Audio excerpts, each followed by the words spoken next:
Hello, everyone. Welcome back to the Karak with Mehreen show. I'm so excited about today's guest. He is someone who has traveled the world. He's dominated every industry he's been in. He's been a gamer, he's been a podcaster, and now he's a YouTuber who travels to the most dangerous places in the world to show us that these are people at the end of the day. Let me please welcome Arab. Damn, did you study that? That was good.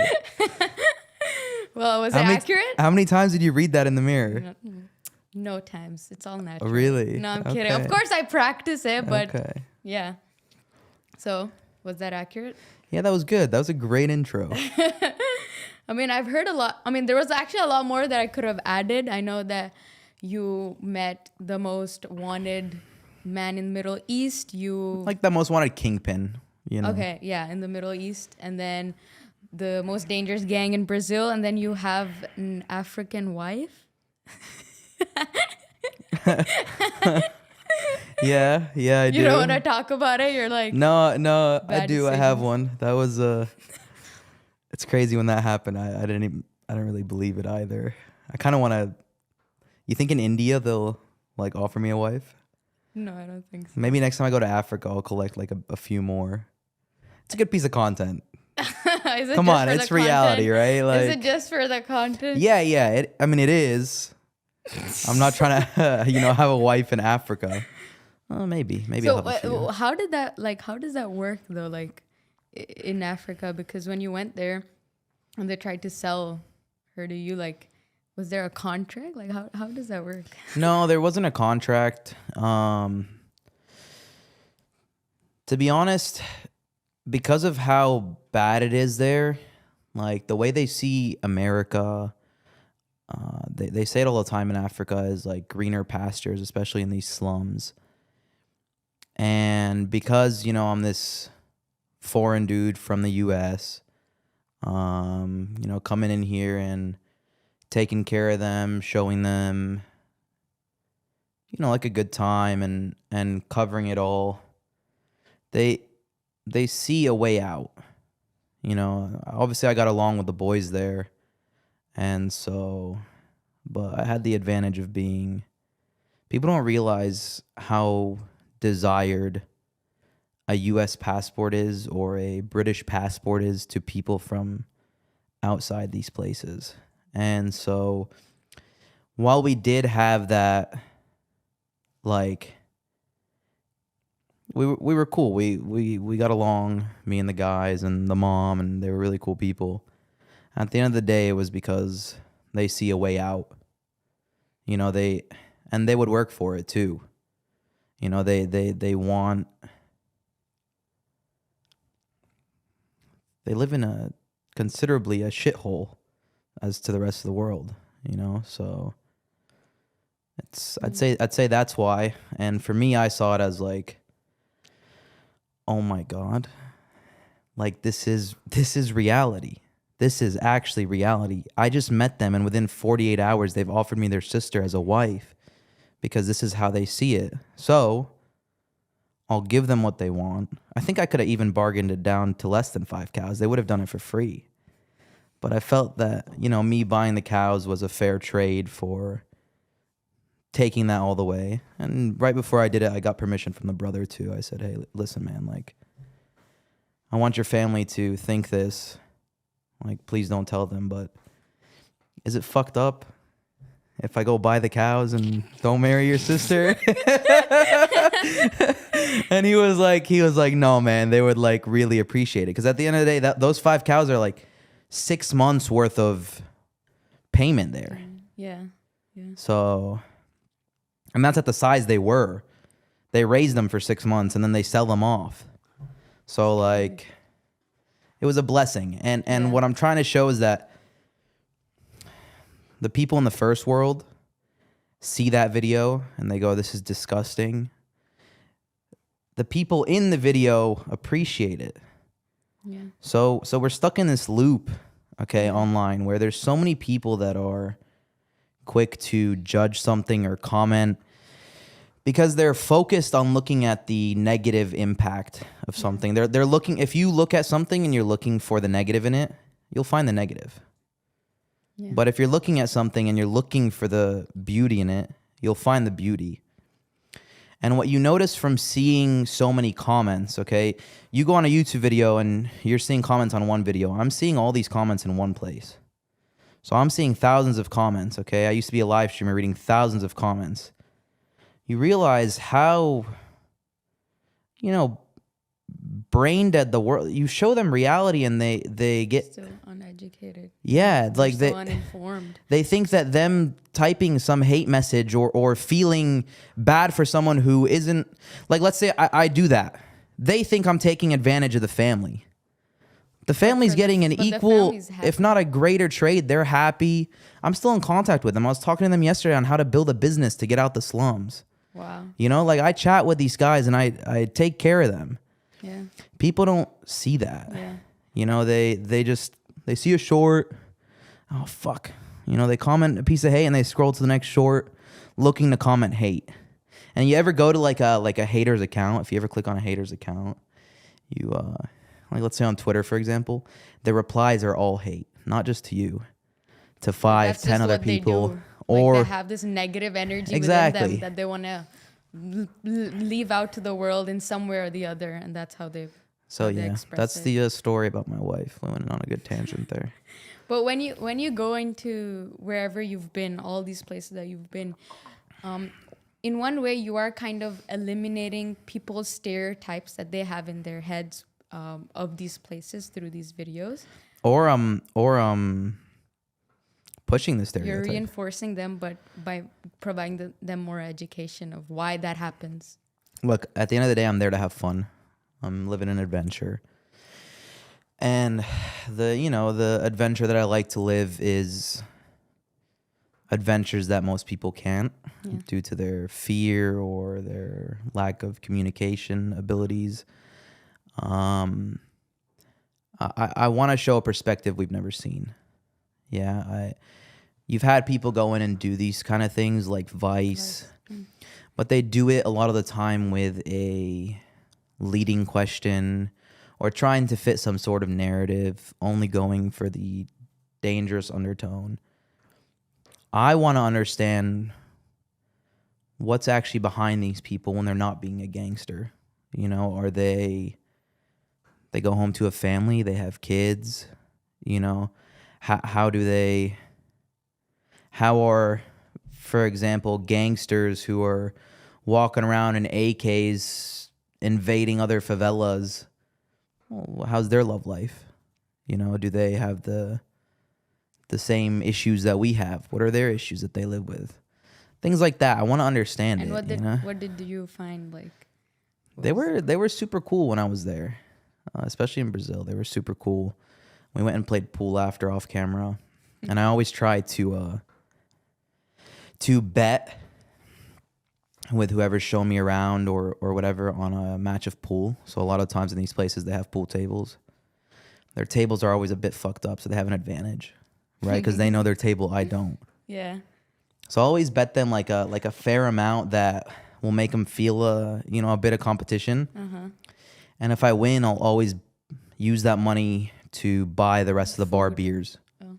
Yeah. Because if I win, it's embarrassing on their home turf, so I have to make up for it by putting it straight back in. Because if I don't, you're causing a potential. Just depends how you see it. Like, you never know. There's a video I actually didn't know until after I uploaded on YouTube, where I was in a bar, and I had 5 balls left, and the dude had 1, and it was in front of the hole. So it's going in on the next hit. I scored all 5 in a row, and I won. And then all the comments on that video were, bro, you're so lucky you bought them all beers, because 3 weeks ago, 8 dudes died to this exact reason. There's a video of some dude in Brazil walking in after he loses a bet and just killing 7 people. Oh my God. They line up. One lines them up and the other comes in and just guns them down. But do you think it's just because of the fact that you bought the beers? I mean, there must be more to that. No. It's just there's a lot of things you got to do to to respect their turf. You don't go on someone else's turf and embarrass them. Yeah. Yeah. You know, it's a respect thing. Like, okay, we won. It's friendly. I'm not here to cause issues. Yeah. Put it straight back in. I reinvest a lot in the places I go, you know? Give some money to the kids. Yeah. Just take care of them. It's But good. before going there, do you have like stereotypes of your own? Of course.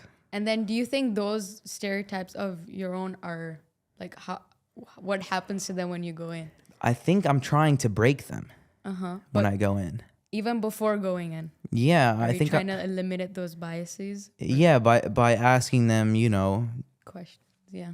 deeper questions that are from genuine curiosity. So I'm going in to try to break the stereotypes that we've been told to see if it's true or not. And I'm also only speaking on my experience then and there. You know, I don't know what they do outside of it. So what type of stereotypes did you think you were able to break, if there's one that stands out? I don't know if I break too many stereotypes. I feel like I kind of enforce some of the stereotype, but I'm just showing a different side of them as well. Okay. Stereotypes are there for a reason. They're real. You know, There's some truth to them. I growing up, we used to get randomly selected at the airport. You know, growing up as an Arab in America, for 20 years, we'd have to go to the airport 6 hours early because they were going to search all our bags randomly every time. I get it. Like, it's reality. You know, it's just the truth. And you can either sit there and complain about it, or you can just adapt. These are the cards you've been dealt. Move on. But you don't think it's fair, right? Don't Or think what what's do you fair. think? The fact that this occurs, what do you think about it? I don't think it's unfair. It's just life. You know, life, I guess it's pretty cliche, but like life isn't fair. You know, you can sit there and argue for the equality of everyone, but the truth is your government at the top level is still going to be taking advantage of people. You know, if you sit on top of if you're on an airplane, I sit on the window seat always. And I actually often wonder what it takes to build, when you see a city from above. Okay, we're all building our own businesses. You're building a show. I'm building, you know, my adventures. We're tiny. We are so tiny. There's cities that have been built over centuries, you know, entire countries. These things have sacrifices, and they're never going to change. They're never, no matter how hard you try. Civilizations have been Built for centuries. Yeah. you know, they're established. there's still slavery to this day. It's not in the US, but there's slavery. You know, there's still refugees, there's still war. There's a war happening right in front of us. None of us give a fuck. Ukraine versus Russia is happening. We're seeing videos on Twitter of, you know, Predator missiles going straight into tanks, and everyone's living life normal. But that's going to be in the history books in 20, 30 years. So it's not going to change. So you just got to figure out your cards and get the fuck out. So. But then does that mean we never fight for change then, or we just choose our battles? No, you fight for change. There's people who will fight for change. There's people on all sides. I mean, I think even what I'm doing is fighting for change a bit. Yeah. You know, I want to show that these issues that we have in the first world aren't real issues. Like, have you seen the slums in the U.S. compared to the slums in Africa? The slums in the U.S. are actual, like, worst it gets is like trailers, unless you're a heroin addict in a tent. But like worst it gets is trailers. In Africa, they're in metal shacks. They poop in a hole. You know, they shower from a bucket of water that they got from somewhere else. So it's a bit different. It opens your eyes up. For sure. Yeah, you don't really complain as much anymore. So when talking about privileges, when you go to these places, you probably realize that you are a privileged person as well. You realize your own privileges. You realize all these little things that you should be grateful for that you've taken for granted. How has that experience been like for you? I don't give a fuck. Truly, like, it's just... But don't you feel more grateful for what you have? I'm not ungrateful. I'm not grateful. I just, I just I don't know. I don't know if I really feel more grateful. I've seen a lot, and I know I'm just jaded, I'd say. I'm jaded. It's not like a wow or like a, oh, I have so much. Are you happy with everything you're doing? Very happy, yeah. Yeah, very happy.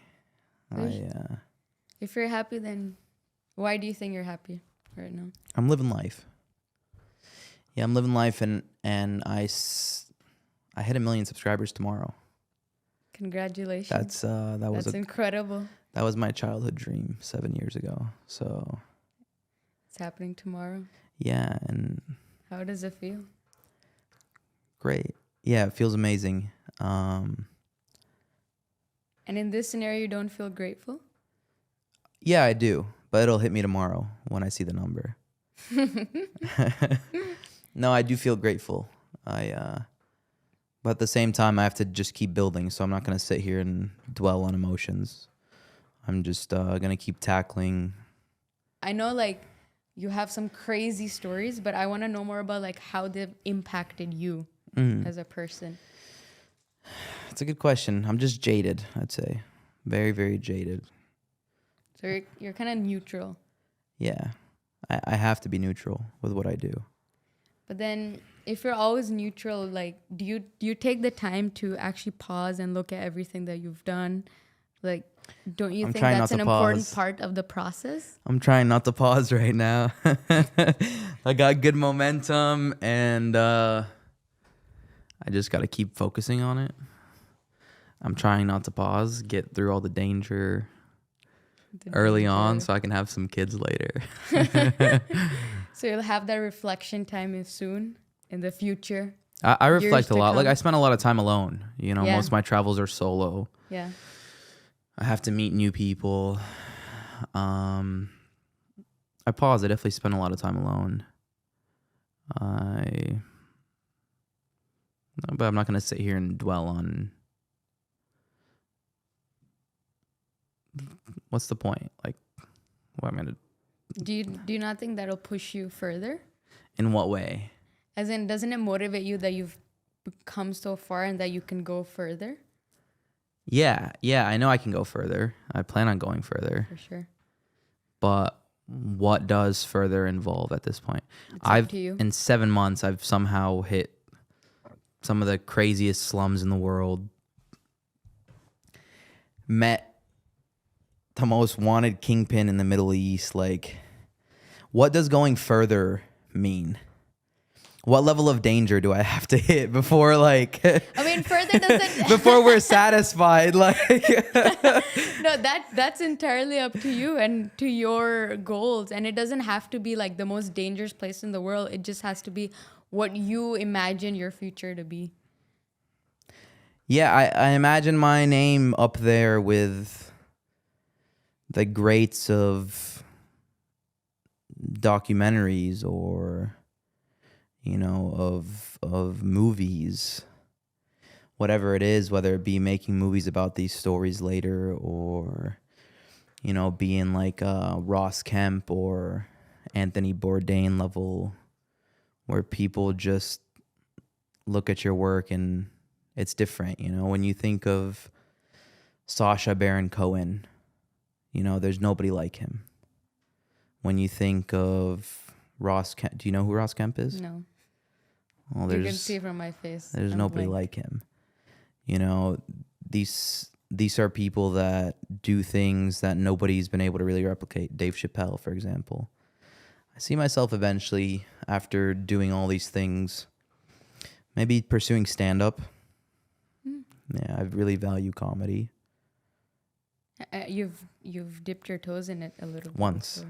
I did one stand-up comedy routine. How did it go? Just in case I died in Africa, I wanted to be able to say I've done stand-up comedy. Yeah. Is that like one of your biggest goals? Is that something you've always wanted to do? It's not one of my biggest goals. I just really respect the ability to portray a message through humor. You know, I think somebody who does that really well is Dave Chappelle. I respect his work heavily. And, you know, he can tell a story that you think is going to make you feel one way. And then by the end of it, he's hit a super tough subject through the lens of humor. But do you think, I mean, you probably use humor a lot, which is why you're into this. but do you think humor can be used as a defense mechanism? Is that something Sure. you've used it as? Sure. Yeah. Yeah, of course. Yeah. Humor can be whatever. It's the best medicine. Yeah. Yeah, Laughter. you don't have to chat about every issue. You know, you can just hit a nice joke and let it sit in the back of their minds. Yeah. Yeah. Humor definitely has an effect on people. As you said, laughter is the best medicine. And going back to the topic of happiness, and we were talking about if you're feeling happy, I wanted to know about, I mean, you've seen some of the most poorest and some of the most dangerous places in the world. You've seen the first world countries. How would you describe happiness in these different places? How do you describe how people feel happy in these different places? What makes them happy? Do you feel like people in some certain countries, you felt like they were happier than others? And why do you think that? That's a good question. I don't know if I can name if which of the poorest countries is the happiest. But from what I know from my country, let's say, for example, Lebanon, on a statistical scale, it's known as the second or first most depressed country in the world. But yet when I speak to Americans, they're always way more depressed. Always taking pills. Whereas when I speak to Lebanese people, they're always laughing and enjoying every moment they can. Even if it's misery, they're laughing at it. So where's that? What does that mean? You know, like, is it because they're saying that there's so much shit that they have to go through that they're the most depressed? Like, yeah, but they're coping and they're laughing and they're smiling, as miserable as it is. They know they can live a simple life, you know, whereas the U.S. isn't considered the most depressed place. Like you said, everyone's on pills and everyone has ADHD, you know, like creating issues here. So, and that's also something you did when you went to these countries, that you wanted to shed light on some of the problems in first world countries that don't really exist in the rest of the world. What are some of those issues that you... Okay, you want to get into this? Like pronouns, for example. Yeah. That's I did this bit actually where I went to Egypt. Yes. And I asked them what their pronouns are. And they were like, "What do you mean?" I was like, what do you identify as? Like a female, a man? They're like, no. In Egypt, a man is a man. A woman is a woman. There is none of this. And, you know, I play the stupid role oftentimes in my videos just to get the conversation going. You know, people should be able to talk about these things without it being so polarizing. Why is it... Well, I come from the gaming space, yeah, which has become super, super politically correct. Whereas when the space was just evolving, everyone was shit-talking each other. Everyone was able to handle, you know, saying crazy things, whatever, and it was fun. It was an outlet to let out just shit talk, you know? Now it's so much different, especially when as I got bigger and bigger into the space, I realized how many of the people were getting more and more depressed. Okay, all these live streamers, these Twitch streamers that I used to be colleagues with or still am, they couldn't say things they wanted to say. Okay, they couldn't express their opinion because if they do, they lose a sponsor. And that sponsor is 40% of their monthly recurring revenue, okay? And that's a guaranteed one. Whereas the content you're making isn't guaranteed. So it's like, all right, well, my sponsor tells me to not say this. Fuck it, I'll fold. You know, I'll fold for the first time. And then they're going to ask you twice. And then they're going to ask you 3 times. And by the end of it, all these people don't actually have their own opinions. They're driven by what can make me the most money. That's what I'm going to say. You know, and it's building this influencers are very, very influential, especially among the youth. Yeah. And it's building this false narrative that even the influencers don't believe. They say something and then go and behind closed doors, they do the complete opposite. But all these kids are worshiping them and then thinking that this is how real people live life, and it's not. Yeah. It's not how real people live life.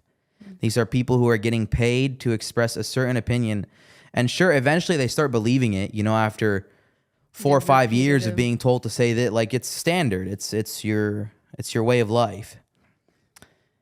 I think the conversation needs to be had a lot more. I think it shouldn't be controversial to look, if you want to identify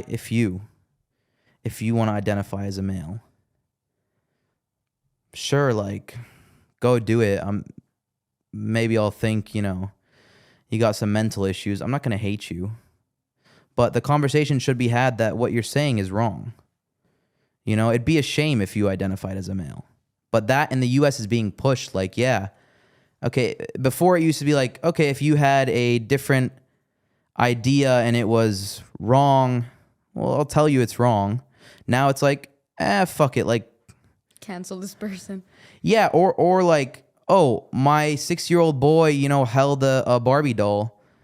Maybe he's a girl. Like, what? How is that what we're focused on? So you notice the gap, because in USA they have so many less issues, they create issues, and that is one of them, right? I don't like the word privilege because, like, I feel like it's overused, but it does make you realize, like, you know, when you have all these issues and you haven't had to struggle, you create a struggle. Problems. Yeah. You know, you create a struggle just to entertain yourself. That's what's happening. And so I forget what the initial question was, but that's my answer. Yeah. Yeah, that's so true. As you were speaking, that was the first thought in my head, that in a place where you don't feel like there's a lot of problems, where you're not struggling, you create that for yourself. And that's exactly what's happening. Yeah, that's an interesting perspective. It also reminded me, in the beginning you touched upon the gangsters and the gang community that you've been in and so on. I wanted to ask you, in your perspective, why do you think they do what they do?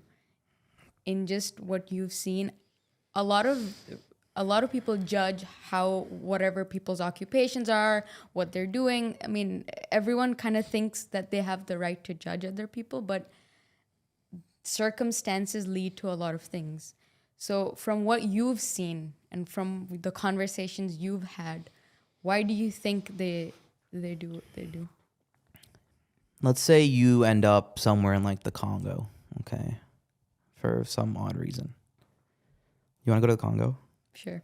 You'd actually be down? In this conversation, sure. Okay. But only for this conversation. I mean, Congo's cool. Yeah, would you travel to the Congo? Congo's cool. Cool. Let's say you're in the Congo and you're in the jungle, and some, like, 8-year-old boy walks up to you and holds an AK to your head. Do you look at that 8-year-old boy and go, this kid's evil? Or do you look at him and go, this is all he knows? Like, he's a product of his environment. You know, he doesn't have an iPhone. He doesn't even know what it is. He doesn't have a grocery store. That kid probably wakes up and hunts some beaver or something, or whatever lives in the Congo, some snakes, and eats them. You know, and he lives in a camp in the jungle. You can't compare him to someone who was raised in a rich family in Switzerland, who goes to the top, you know, boarding school. They're completely different lives. And the person who's there is there because of that, and the person who's there is there because this is all they know. So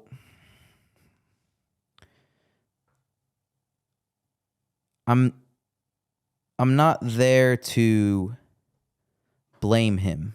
I'm there to understand, because I don't think enough people have opened that door of like, why is he like this? I'm not saying what he's doing is right.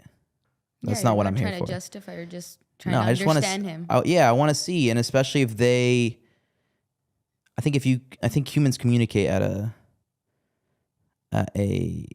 through body language. You can, feel if a human is. There's different levels, there's savages and there's humans with different whatever. But at a base level, you can communicate with humans pretty well through body language. Yeah. So if you present yourself with the right body language, you can get in with these people and understand them in a way that hasn't been seen before. And I think it'll be good for society to start that conversation. I might have rolled off of it's perfect track here. I forget what the question was. I just get into it. That's the point. I start imagining myself in this scenario and what I'm thinking as I'm doing it. No, but that's exactly the point. I think a lot of people are very quick to judge because they don't that one thing that you mentioned was that you go there not to blame them but to try to understand them, which is the difference between what you're doing and what other journalists do. For example, when they go in, they're trying to just, as you said, create a cover story and create it with a negative intention in mind. Right. Yeah, and I think building that rapport too allows me to get into these places. So I was in a favela in Brazil, the first one I went into, and that one we went into without permission. So that one was like, all right, this is a warm up for Rio. When we go to Rio, it was in Sao Paulo. And you go in with like someone you just met there? I went in with like a dude I met at dinner the previous day that someone connected me to. Oh, wow. The only dude that had the balls to come with me. To go with you? Yeah. And he knew Portuguese? Yeah, he was a local. Okay. We actually went from Cracolândia, which is the strip of drug addicts in Brazil. Yeah. We filmed that for 3-4 hours, and then straight from there, we hopped on the bike and we went straight to the favela and just filmed 2 videos in one day. So that's intense. Yeah, we walk in. Well, it's a different mode. Yeah, like me being here is a different mode than me being out on the adventures. For sure. Yeah. I have to switch, and when I switch, I go into like alert mode. Like what? Just like an active mode of okay, I'm filming today. I'm filming another adventure tomorrow. I'm just rapid fire 10 adventures in a row. Right. When I go to India, I'm doing, Dharavi, and then right after I'm doing the landfill, and then right after I'm trying to maybe go through another slum and meet a gang member to show me around. And right after, maybe I'll go to the rich side if by then, I've networked high enough to. So I'm just in shooting mode. And yeah, it's different. Right now, it's like a relaxed mode. I'm down to sit here and chat. But especially Dubai, like I'm comfortable in Dubai. I'm here to eat some good sushi. The people here are beautiful. It's a cool space here, and yeah. Dubai is comfortable. Yeah, Dubai is comfortable. Yeah. That's why I'm excited. I'm super excited for India. I think it's just gonna bring my creative juices back. For sure. And how long do you plan to go there? Maybe a month. Oh yeah, month. 3 weeks, maybe a month. I think I'll end up going. Where do you like rest? Like, what's your resting spot? I mean, here I guess would be considered rest. Yeah. But it's still not really rest. I hang out with other people in the space and just throw ideas back and forth. Yeah. Just a different kind of work. Rest, I'd say the only rest would be like when I go back to Atlanta, Georgia. Which is where you grew up. Yeah, and I just play League of Legends for a week straight and then I leave. So that's like the absolute comfort zone. I'm a gamer at home. Yeah. Yeah. That's your roots. At heart. You play video games? No. Never? Never. Even if I tried, I'd probably suck. But yeah. Yeah, not a gaming thing. But that's your roots. You never played a game of Fortnite? No. Really? Fortnite, like, I don't want to judge. We're talking about understanding each other, but I just can't with Fortnite. Like. No, say it. You think it's for kids? Yes. Yeah, say it. That's exactly. No, say it out loud. I think Fortnite's for kids. Wow. You just wanted to react. Okay, but what about when it was cool to play Fortnite for 3 years? Yeah, for me it was not cool. Oh, okay. Yeah, that phase just didn't exist. Yeah. Well, I don't play Fortnite anymore. Anymore. Yeah. And what do you play now? League of Legends? Nah, barely. Well, I'm not a kid. I mean, at heart. I already lost. I told her I At played heart. Fortnite. Yeah, literally, that's like your comfort zone. Like, you Come can't on, stop please. that. I'm not judging you. I do best when I'm not in my comfort zone, which is all these adventures. Oh, for sure. So come on. But then I'm pushing myself here. it's good. That's great. I grew out of it. Like I haven't played in like 3 years. But you would still play if you had the chance. Stop. No, I don't. If you had the chance. No, I don't. You don't have the chance? No, I don't go back and play. Yeah, but if you had the chance, if there What does was that like mean? if there was like a computer here right now for you to play. Look, if I'm hanging out with the cartel or something and they offer me to play a game of Fortnite, for sure. Yeah, exactly. That's for what I mean. sure. So yeah, it's there within you. But we're talking about like your roots and your upbringing and your childhood. How was that like? How was growing up in Atlanta, Georgia? Just played video games. How was your environment? But it was more childish games like Teletubbies, like Powderpuff Girls, There's a video game for Powerpuff? Pokemon, Sims. I would raise like a few babies. I played RuneScape. I played Call of Duty. Played League of Legends. Just always been a gamer. Have you always been curious about other people? Like this passion about learning about different cultures, was it always there within you from the beginning? Like, how did that passion? No, I actually never cared to travel. Uh-huh. I started traveling so that I could save my career. Oh. Yeah, when I saw gaming dying, I picked up traveling to maintain a relevancy while I figured out how to blow up on YouTube. So I would live stream my travels, like 15 to 18 hours a day, just live in a new country every 3-4 days. And from there, I fell in love with traveling. Why do you think you never had that curiosity before? Were you comfortable where you were? Or?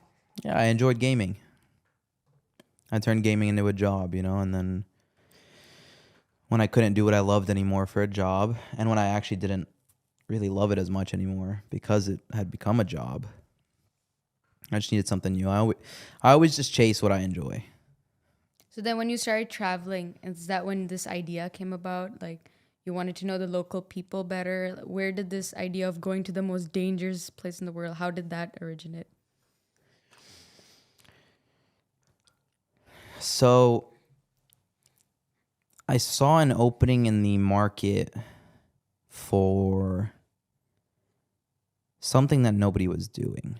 So there are a few YouTubers that go and explore these dangerous streets or cities or whatever, and they walk through them and they interact with locals. They often get in fights with them. They're not as good at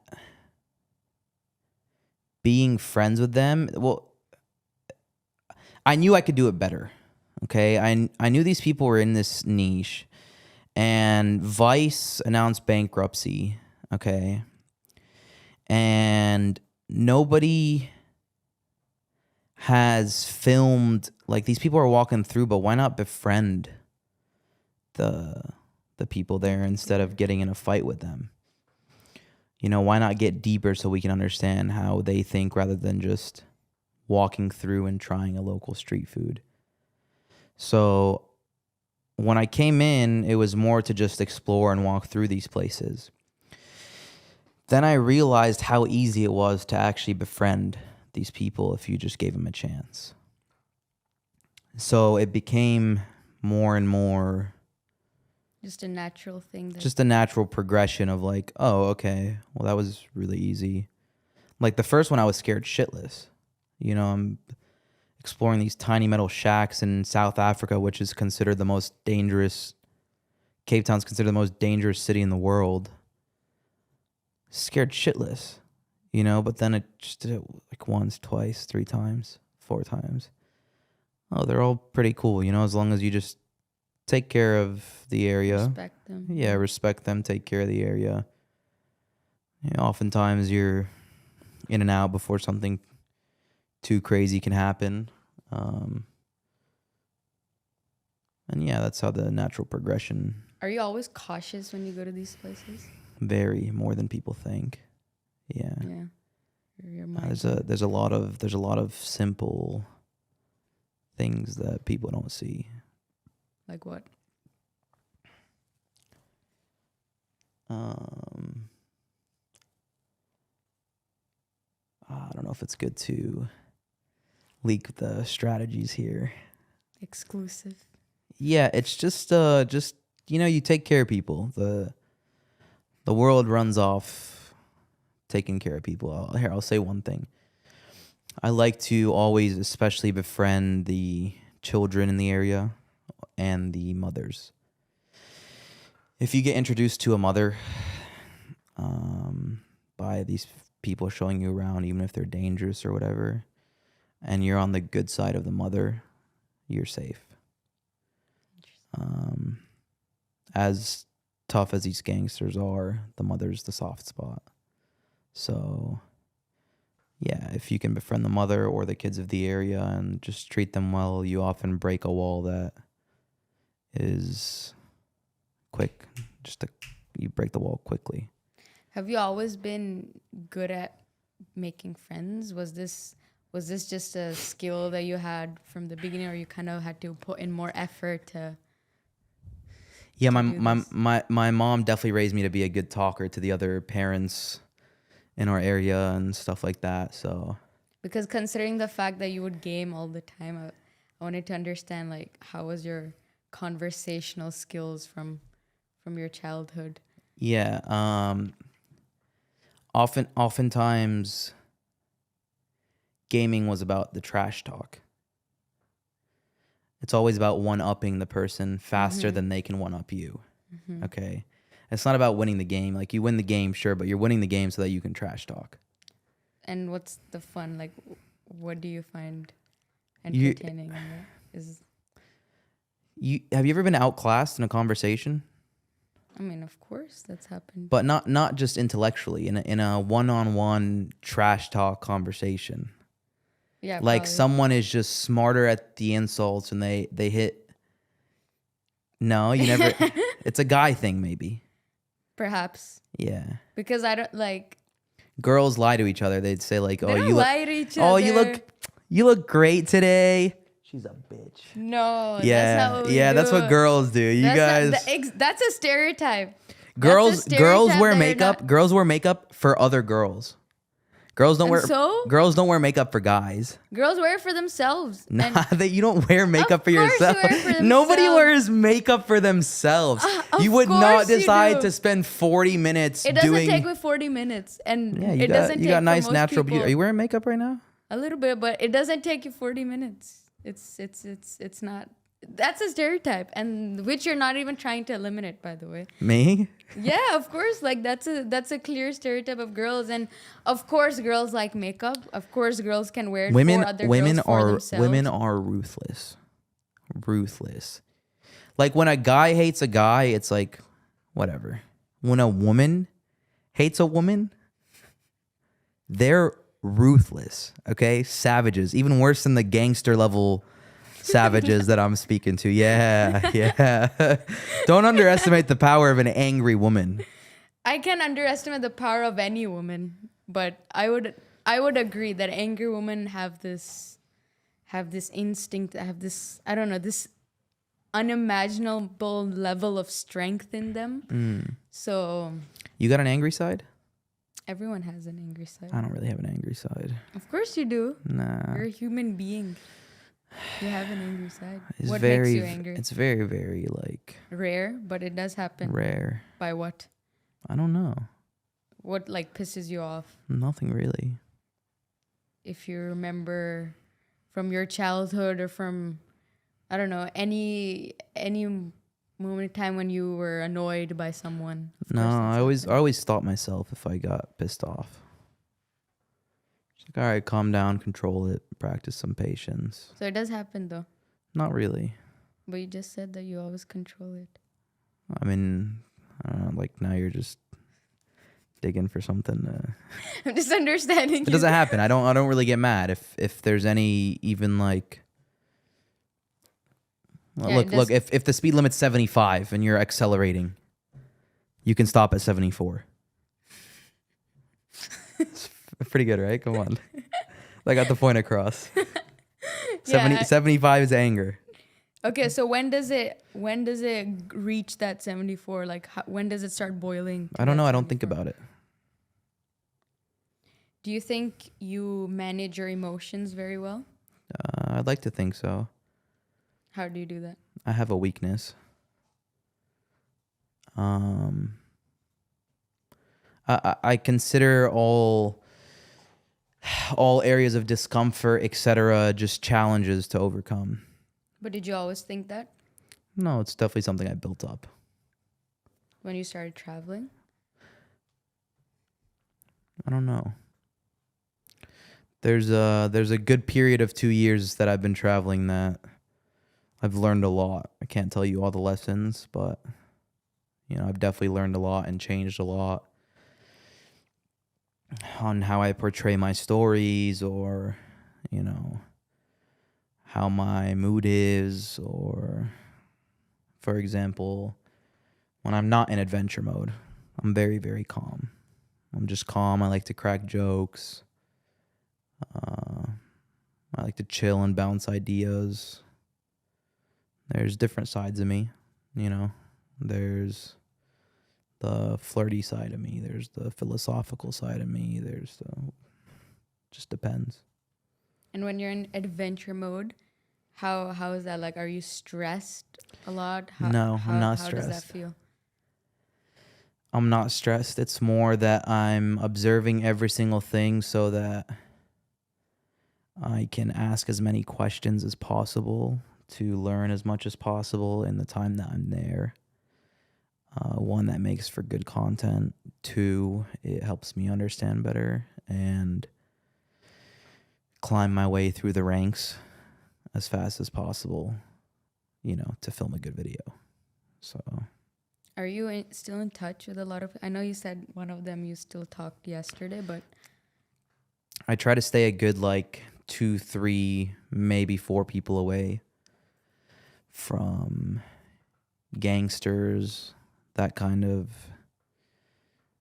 crowd, due to legal reason. I'm a journalist, sure, journalist, comedian, vlogger, whatever you want to call it, but I'm protected in many ways, I guess, especially from the USA, but I'm sure I'm on the radar somewhere, right? There's no way they're not looking at the content and going, holy shit, we gotta catch this guy. No, they would just question me. I don't think it's that extent. I try to avoid doing or participating in touching the things, or You observe. I observe and I ask. When's the time where you've been the most scared? Inside, it would probably be for a few seconds when I had a revolver held up to my head in Egypt. That one is removed off YouTube. It's on my website on Arab Uncut. But Are you gonna mention it's for free? It is for free, but it's not going to be free for too long. Oh, really? Yeah. There will still be free videos, but Some content. there's a lot that I've had to remove off YouTube that are full productions that you've invested and really, really sick stories that I've invested a lot of time and money into.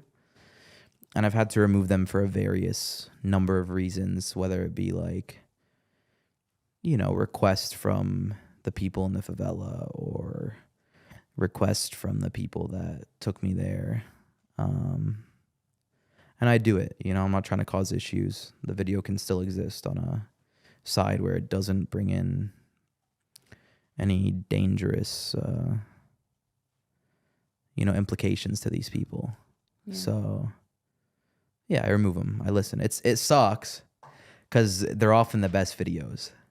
Yeah, but my Egypt one was going so viral, and then I get a text yo, can we remove the video? Like, oh, fuck. Sure. But they knew beforehand that. They know the implications. I make it really clear, especially now more so that I've grown. I make it really clear, but look, oftentimes these people, one, want to show people how they live. That's why they let you in. Two, it's cool for them to say that they know this guy that does this. You know, like you can be a voice for them to speak in a way that isn't, you know, they know there's a rapport now that I'm not necessarily going to speak it bad about them. Like, sure, some things I might say might be considered jokingly offensive or whatever, but if you look at my videos, I had a message, okay, very recently, actually. I've never said this one anywhere, but I had a message very recently that somebody from one of the places I filmed, and by the way, most places I film, I'm still in contact with people from the area, and they're very happy with how it's portrayed. Lebanon, Do you show the video? Huh? Do you show the video to them somewhere after it's done, or? Yeah, like the ones I filmed in Lebanon where we went to like a ISIS cave and then slaughtered a goat. They love me up there. They love me. Like, they message me after. These are like smugglers that are willing to show their face, okay? And they love me. Afterwards, they text me, like, bro, the video was sick. When's the second one? You know, like that kind of stuff. But I got a text recently from someone from one of the areas of a video I filmed. And he said, this is in my Instagram DMs, just in my requests, yeah. He goes, hey, man, I'm from, you know, these people, and I feel like you did a bad job representing us as if we're all thugs and gangs. And I go, really, man? I responded to him. I said, really? I think I did a pretty good job at portraying you in a nice way to the rest of the world. And he goes, I just feel like some of the stuff you said, I was like, how about you rewatch the video, and instead of looking at it, trying to nitpick what the negatives that were in this video were, because I'm sure you're used to it. I'm sure you're used to most people coming in and painting you like this. Rewatch it with a positive outlook. You know, rewatch it thinking, what good did he say about us and portray to the world that nobody's ever portrayed? And he went and he watched it back, you know, and he said, next time you want to come back, like, I want to get you all access into everything. You know, I want you to really see how shit runs around here. Like, nobody will stop you if you're with me. You know, I think we can really show the world like something. So that's someone from there, Yeah. who thought it was negative because he was looking at it from that perspective. Yeah. When he went back and he watched it from a perspective of positivity, he saw that I spoke nicely about these places. So that helps. Building the rapport helps. Yeah, that's beautiful. Yeah. And I think as someone who probably has seen so much negative news about them, they're probably going with the expectation that it's probably going to be negative as well. So you change that. Yeah. As well. Yeah. One last question, because unfortunately the time's over. Really? Yeah. I was enjoying this. But I wanted to ask you, how do you think all of these different cultures have shaped you? All these different cultures that you've experienced, how has it shaped you as a person? And of course, there's so many different elements of you that has been shaped, but if there's something substantial that you can articulate in words. I think now when I'm presented with something that I haven't done before that makes me uncomfortable, if the answer, I ask myself this question, am I likely to die? If the answer is most likely not, fuck it, let's do it. So you're up for the adventure now all the time. Yeah. Yeah. It's within you. Yeah, why not? Yeah. So is that your perspective in every new thing that That's you my take perspective in life? every culture. I'm coming in to learn. I'm going to crack jokes with the locals. I'm going to be the one to break the ice, and you know, with that comes the risk of disrespect, obviously.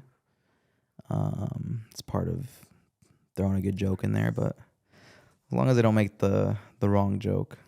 And do they take offense sometimes? Not yet, no. Not yet. So you've done a good job so far. Yeah, body language.